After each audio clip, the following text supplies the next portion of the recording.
Consciousness, the final frontier. These are the voyages into the universe between your ears. Our mission, to explore collective wisdom, seek out amazing secrets, and spread the message of personal potential.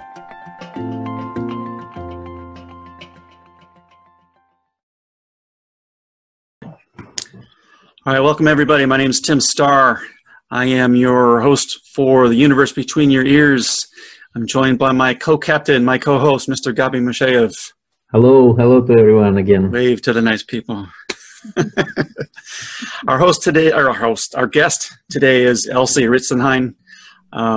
Elsie is an author, a speaker. She's a respected pioneer in leadership consulting. She's co-author of a book called Generative Leadership, Shaping New Futures for Today's Schools. She's held a variety of educational roles for more than 50 years.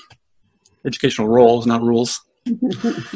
Her primary interest is in generative thinking and action, developing courses to challenge the status quo in positive, provocative, and creative ways. And her brand new book is Awakening Your Creative Voice, Women in a World of Possibility. Elsie, welcome. Hello. It's wonderful to be here. It's good to have you.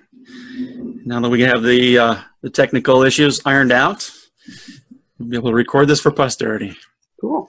So, I think where I would like to start on this is, I was looking at your website and going through some of the blog posts and things, and I want to talk about generative, and I just lost it just that quick. Generative leadership. I'm sorry. Yeah. You have a definition on your website, but can you want to talk about that a little bit, expand on that? Well, we can go from there. I think the simple definition and the one that sticks in my mind more easily than any other is that ideas birth. If we have certain ideas, we don't use that term necessarily in the book. But because we wrote for education, we were a little bit more, had used a little more education-ese when we did that. But for me, the generativity, when it's connected, generativity is creativity, first of all. It is creativity. And we do say that. But when we have ideas and we have possibilities, or we have structures, or we whatever it is that we're creating, and we come to an idea, that idea generates through our conversations and through our thinking and through our being, will generate new ideas. And it's much like the living system, in the world that we live in. It's much like nature. There are certain plants and certain, if we watch a tree, for example, it will grow naturally, through its process, and generativity provides that opportunity for us to be able to look at things a little bit differently, to be open to new ideas, to be able to have a broader perspective, to be bigger than we may think that we are. And of course, we wrote for education because we were encouraging educational leaders, people in education, to think more that way so that they could be more expansive in their approach to what they were doing in schools. Okay. And I think what I saw on your website was talking more in terms of in the corporate world. Yes. And there, correct me if I'm wrong, but I think what I saw was that you were talking about essentially is getting ideas from everyone versus just the guy at the top deciding. Exactly. Right? Exactly. And it's much like, I think my current interest, after having worked with Kathy and Carl on that book, and that book's 10 years old now. We wrote that in 2008, and we were way ahead of our time. And when we generated that book, when we wrote that book, and we discovered that shortly after it was published, that it's really in some ways more appropriate now than it was 10 years ago. But I think my interest at this point is the idea of conversation.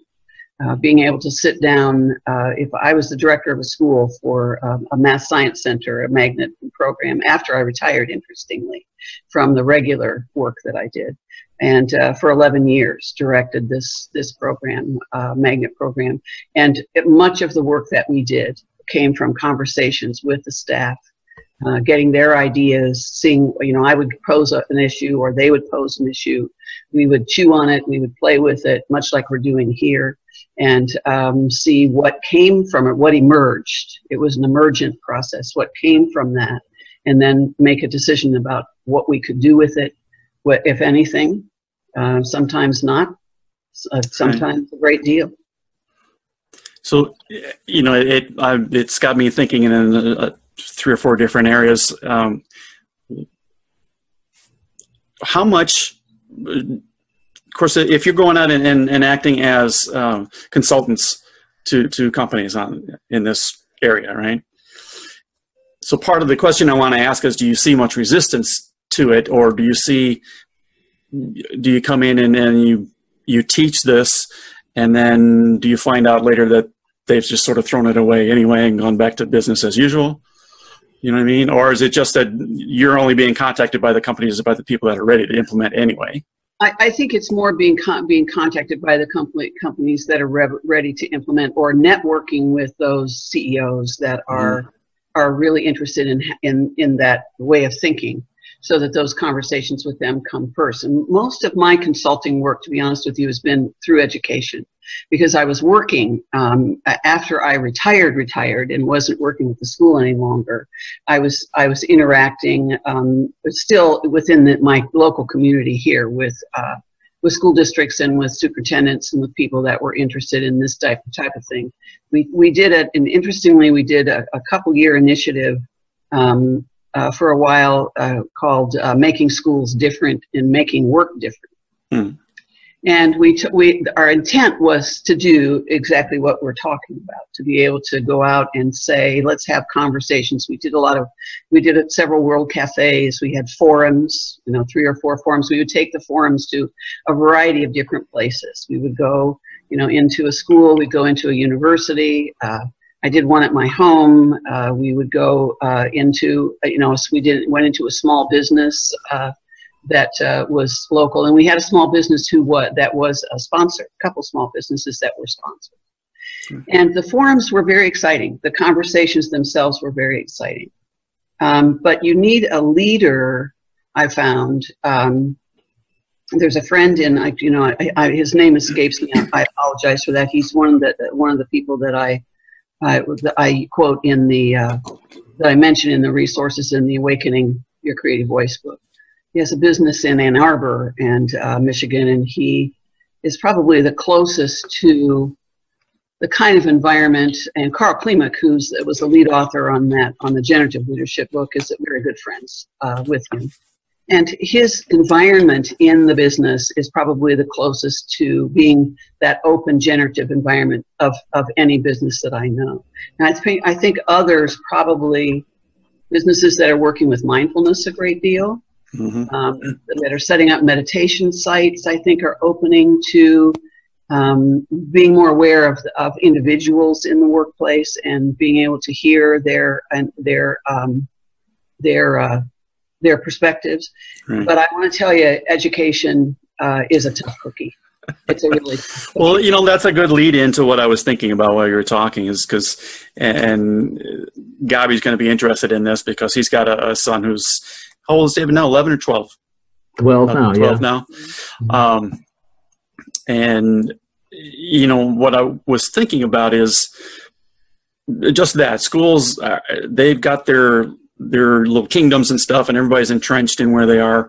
And I know from friends who work in schools and things that are, it's worse than office politics. Oh, very much worse. Yeah. And so for anybody who might be listening or watching this, and they've got their own kids, and maybe the school where their kids are going is kind of like that. They've got their box and they're not stepping out of it.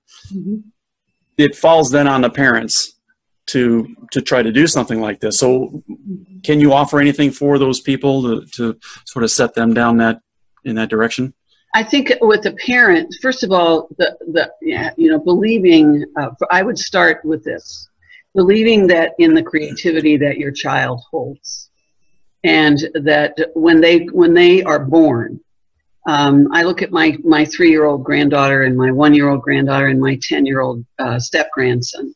The girls are a little closer to a little younger, so it's interesting to follow them. But Levi is also a pretty creative kid, when he has the opportunity to be. When they go into schools, my 3-year-old granddaughter is probably one of the most free-spirited young women that I've seen. She is absolutely. We say she'll be president one day because she's so assertive, and she stands with her arm up in the air, and I will not do this. She's very strong-willed. But in addition to that, she's incredibly creative and sure. Very open to new experiences. That spirit, I worry when they go to school, because that'll be I want to say the word killed, but it really will be. It'll be diminished. It'll be stifled. It'll be stifled. Yeah. Thanks. Yeah. And I think I've watched my son and daughter-in-law struggle with the public school system. And I don't know, Gabi, if you're doing the same. They struggle with the system because they can't, even with Levi, who is 10. His mother is very open and very inventive and does a lot of work with him at home. And they live on a farm, so they're all outside, they're in the barn, they're around animals all the time, all of that. There are not nearly the restrictions on them, in terms of their lifestyle that there may be on some kids. But I see what's happening to the schools that I knew. I reflect on the schools that I knew when I started teaching, and I started teaching in 1965. Wow. And over the years, we went through the open schools movement. We went through where we shared classrooms and just put a bookshelf barrier between the two and co-taught. That was a big movement in the 1970s. The grant that I mentioned in the book, in the Awakening book, that I had a federal grant in the late 1970s that was for what we called integrated arts. So we worked with the arts and general education. I wrote other grants. We brought dancers in to work with the kids. We brought visual arts in. We brought all of these people through the grant. We had a jazz grant that played off of that, where jazz bands from Detroit in our district were working together. We went to summer programs for the teachers where we were interacting with members of dance companies and taking class, principals taking dance class. Very, very exciting, open, creative kinds of perspectives. We had one dancer who worked with the basketball team on how to work with elevation and take their bodies up and lift so that they could make baskets more easily, all of that. Now, what's happened is that the standards and the structure and the control, the financial control, is so stringent that the creativity simply doesn't happen. So I would start as a parent to look at what the possibilities are. I know that I go to that possibility space and stand there and say, what is it possible that we can do together?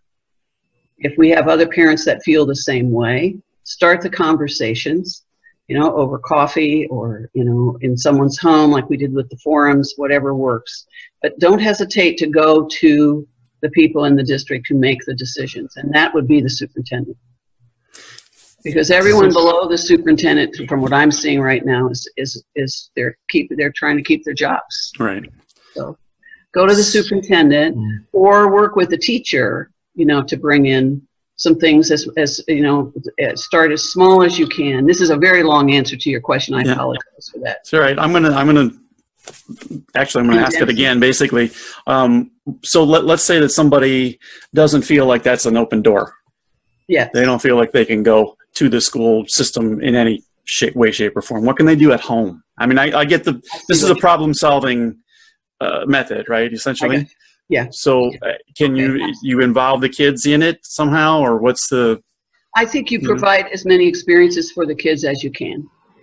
You know, be as open as you can. Take them to the science center, give them art supplies to work with at home, give them an opportunity, and not just those kinds of arts things that they can do, but ways of thinking, asking them the questions. What do you think about this? Why do you think that way? What makes you believe that? You know, the types of questionings that parents can do. If you have just 5 minutes or 10 minutes over the dinner table, the opportunity to ask them a question, but listen to them. The children these days are really coming from their imagination. They're not militaristic the way we were in the 1950s and 40s and 19. Well, the way I was. I mean, you guys are younger than I, but we grew out of World War II, so that we had a lot of militaristic kinds of approaches. Even though education was experimenting, we didn't grow up that way. Right. So these days we have children who really are imaginative. They just don't get to use it. So anyway, at home. Not so much classes, although that I think a lot of parents do that. You know, they'll substitute with dance classes or art classes or whatever. There's a way of thinking and a way of interacting that really allows them to use that innate creativity to make decisions and to think that's slightly different. So giving them an opportunity to tell you what they think and why do you think that, and what makes you believe that. One of the things that, and Gabi, I'm going to let you. We've been freezing Gabi out here so far, but you're discussing all these interesting questions, and they're the kind of things that I'm thinking every day because this is my reality. Yeah. First of all, Elsie, I think you're our first interviewee who's been so involved with education, and it's an incredible opportunity for us, I think. Well, and for me personally, yeah. You have to make me stop talking because I'm pretty passionate. That happens to all of us. Yeah, I'm okay with that. So, I just want to make a quick comment. Is that I've been for a long time I don't know where I came to the realization, just kind of looking around, but I've been preaching that we don't teach kids critical thinking. No. We don't. The little Johnny comes up in a party and just two people are standing there talking. He just announces he's going to be a cowboy, and he gets a pat on the butt and move along. And the adults are talking, and what should happen is they should start just what you just said. They should be asking him questions because it won't last that long, right? Oh, what do you got to do to be? Do you need a horse to be a cowboy? Where do you get a horse? What do you feed a horse? Do they have? Yeah. How to just get them to start to think about the decisions that they're making, and with time they'll just learn. It'll just become a natural part of what they do. And what reminds me of is the whole issue of how we perceive our children.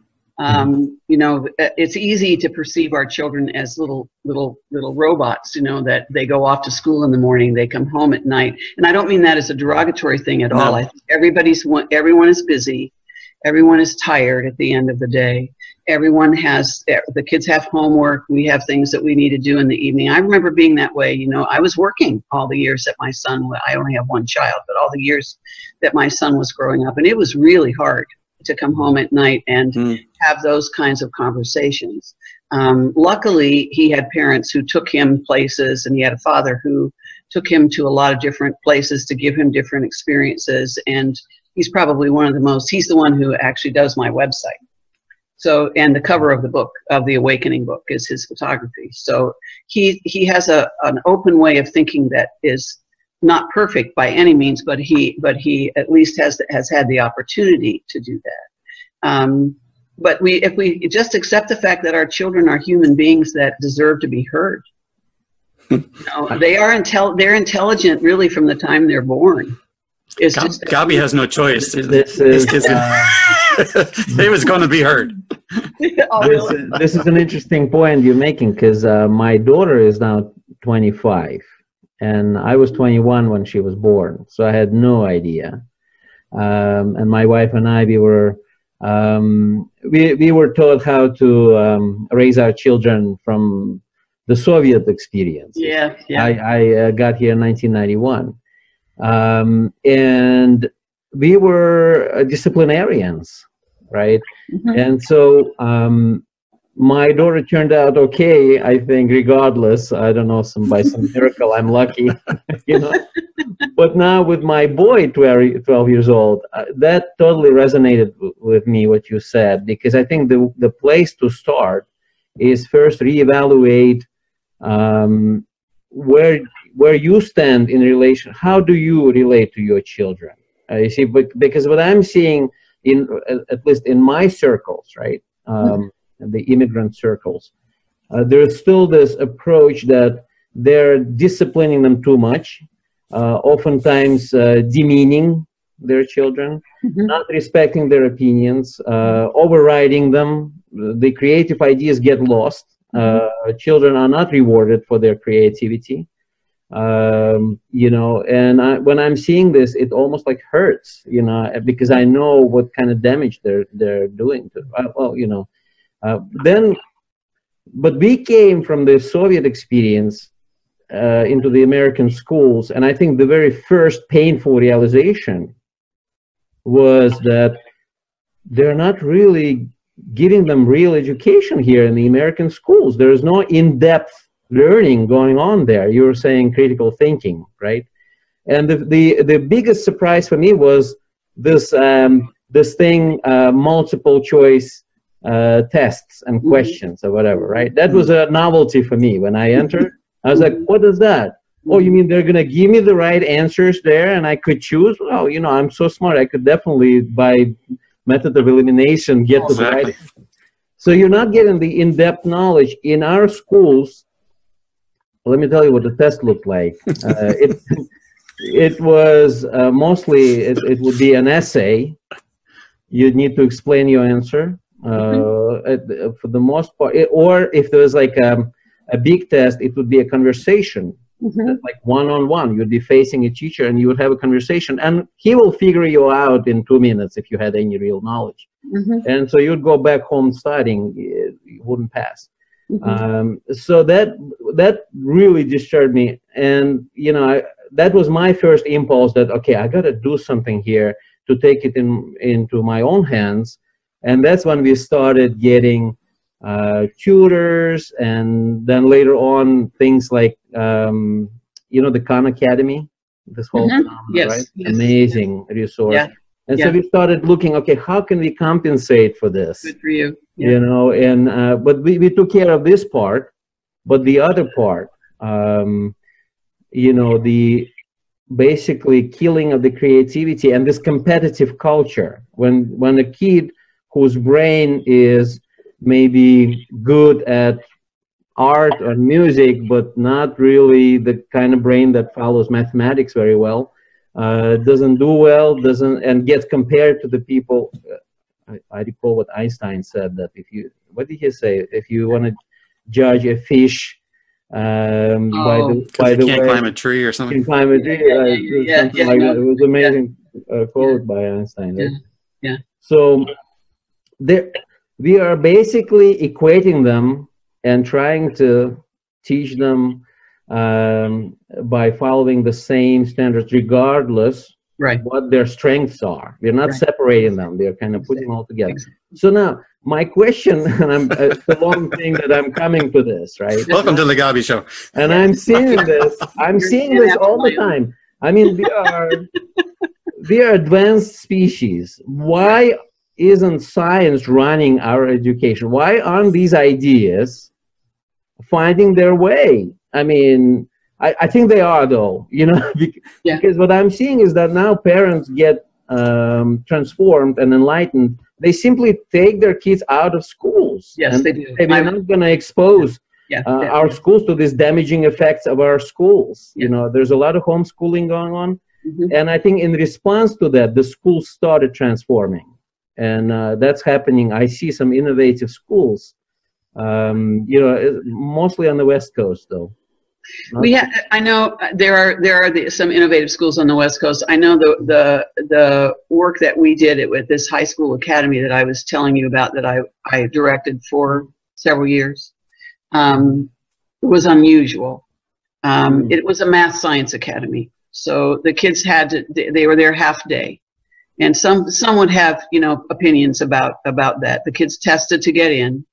So they had to have, you know, certain level of testing on math and science in order to be able to get into the program. The thing that I would discuss about how we worked with those students, because we had other math science centers in this area that were pretty much advanced placement, you know, AP driven courses that are college prep, you know, and ours was college prep. We, however, did a lot of work with what we knew about the neurosciences and the brain and learning. And so the way we constructed instruction in class, the kinds of activities we asked students to do, they started research, college type research when they were freshmen. By the time they were seniors, we had several students over the years that moved immediately from our program into working in a lab at the university level, which is very unusual for a freshman in college to be able to do that. Now, all of that said about the academics, it was the way of thinking that our students told us that they liked. We worked with the arts. We brought artists in. I wrote grants. I just kept writing grants. That was when grants were still available. They aren't available much anymore. But I would write grants, and we would work with the arts and technology, because we were technology based. So we had a gallery where we had all the artwork hanging in the large. It was a large purpose, you know, a large group room. Everything on the wall was done by our students, and they were all created on the computer. So we kept it, you know, within that framework. But the type of thinking that we were looking for was the type of thinking that we're talking about. There's a bigger picture that I've come to understand after that experience and since I've been gone from the school. It's possible to do those schools. It's possible, and they exist in California. I know for a fact that they're around in a variety of different places. It takes a certain willingness to let go of the control, you know, of what happens. There are structures, but if you ask a student what they think, it's important to be able to step back and listen, really listen to what they think, and believe, as you were saying, that they know, you know, that they know enough to be able to hold a good argument. Some of it is a debate type of perspective. Some of it is simply just recognizing, like we said before, that child is born with an innate intelligence that can be developed in different ways from what I call the factory model. Our public schools were created from the factories. Right. So, and they still are like the factories. They're very much, most of them still are very much like factories, and people like to refer to them. Yeah, that's all morphed into you know, it's all run by the money issues now. Well, of course, right? Their funding comes from how many kids do you have in the class, and how many are passing grades, right? And so it's not in their best interest to teach life skills because they're harder to test. The factories, and also, Tim, the evaluation system that's now in place for teachers nationwide is incredibly critical, and that's a whole other discussion that could take forever. The way that's being misused a great deal. Well, we solve all of the world's problems right here, Elsie. That's cool. Yeah, no problem. we can take that on. I'm up for that. Pour another pot of coffee and we're good. Yeah, I want to add one other thought before we leave this.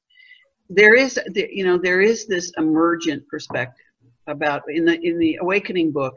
You know, I work with creativity as if the model that I use is the playground. And there's a merry-go-round, and you go sit in various seats on that merry-go-round, and that's all Jungian personality type. Which one, you know, do you want to sit in the technique seat? You want to sit in the plan seat? You want to sit in the play seat? Or the risk seat, and you're going to choose that seat based on your personality type and what you're in an alpha state where you're most comfortable. But to be able to really create something, you have to sit in all four seats, because creativity is not just a matter of just playing with ideas and letting them go. You know, it's being able to make something from what you have in your mind. The thing that is the critical piece is the emergence. So the center of the playground is the possibility space. That's where the opportunity comes. And it's where you go in the center where it's a little more quiet, you know, in the center of the merry-go-round. If you're there, you don't move quite the same as you do on the outside. And you that's the presence spot. It's the space where you reflect. It's the space where the unified field is, you know, you consider the unified field and what you're taking in from the universe and from everything around you. We never, ever talk about that with our children. Right. If we're in a situation, you know, a learning situation, first of all, it's always predicated by the clock, and 45 minutes is not a lot of time to learn something. It's predicated by the disciplinary rules, like we said before. And it really, you know, I could bore you forever with all of this, because I really do think that we're doing a disservice to our children by keeping that factory model, because our children are different. They're different they're different in terms of what they want to do in the world.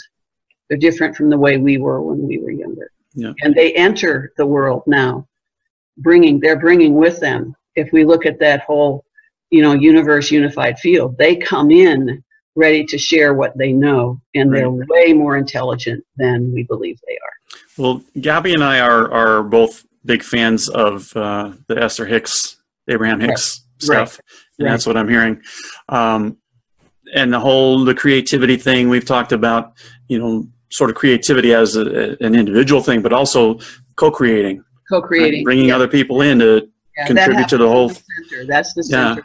So let's. This is a good place to go with this. And I was actually, you were adding your last point, and I was thinking, okay, I want to ask her about this, what she had in her bio or your information about the playground and all that.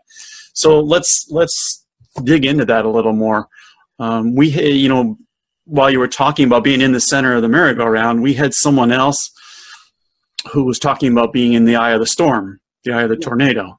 Right. And I think she was talking about essentially the same thing. I'm sure. You find that, get out of the whirlwind, so that you can see what's going on. You know. If we connect this to business models, you know, a great deal of my background has come from Margaret. I'm sure you're familiar with Margaret Wheatley's work on leadership in the new science that was published in the 1990s. But Joseph Jaworski's work on this Shell Oil guys. Joseph Jaworski, I've worked with Adam Kahane before, who worked with them as well. In fact, he wrote a testimonial for our generative leadership book. And Otto Scharmer's work on the U process, on the U theory U, is all through the work that I've done, as well as the 4 seats on the merry-go-round are the Jungian. That's the Jungian personality types. And a friend and I mentioned in the Awakening book, a friend and I in the 1980s created a model called the teaching process in the arts, where we combined the arts process and learning styles. And that's basically what this comes from, but it's a more simplified version. If I go to the playground and I walk through the playground, there's the merry-go-round, that's one part of it. But I'm going to walk around on the model. I'm going to walk around, and I'm going to sit maybe in one section in the playground, and I'm going to check out my intuition. And I write about that. Pay attention. How do we learn to pay attention to that inner voice? How do we learn to be aware of what we're hearing besides, you know, everything from the outside? It's called Inside Out, Building Your Creativity Muscle. That's the model. And then mindfulness is on the other. You know, we walk around through the playground and we sit again and we think about being mindful and being quiet and being silent and hearing, you know, looking at, or the Ellen Langer mindfulness, where we begin to notice. What do you notice? What are you observing? What are you really paying attention to? Then we go to another corner and we sit on the seesaw. And that's the both and, the balance of yin and yang, masculine, feminine, finding the center. The model I use is, or the story I tell is when I was a kid, standing on the seesaws that really were seesaws. They were really seesaws, the big, heavy. Yeah. And you'd stand in the center and you'd try to balance that seesaw. That's what it feels like. And then the fourth place to sit is in improvisation. We don't talk about improvisation, and yet we're doing improvisation right now through this conversation. Yeah. I have no idea where it's going to go. So those are those 4 places are on this. We always look at the context. What is the context? Is it in the corporate world? Is it in the classroom? Is it in my home? You know, do you take it to work? Is it for your child? Is it you know, when Gabi, you know, sends his son off to school, is his context, you know, where he's living, you know, in that environment, you know, during the day, plus what he does at home. And then there are principles that are on the playground. These I got from 3 women friends of mine that I interviewed. I've interviewed lots of women friends. But one of them, who was a former art teacher, said, be original and stand by it. Another who was an art teacher, she's now a director of a math science and performing arts academy near here, and she has 2 dogs that she trains. And when she's talking about teamwork or about working with ideas, she says, dance with the dog and the dog will dance with you. Don't put a leash on it.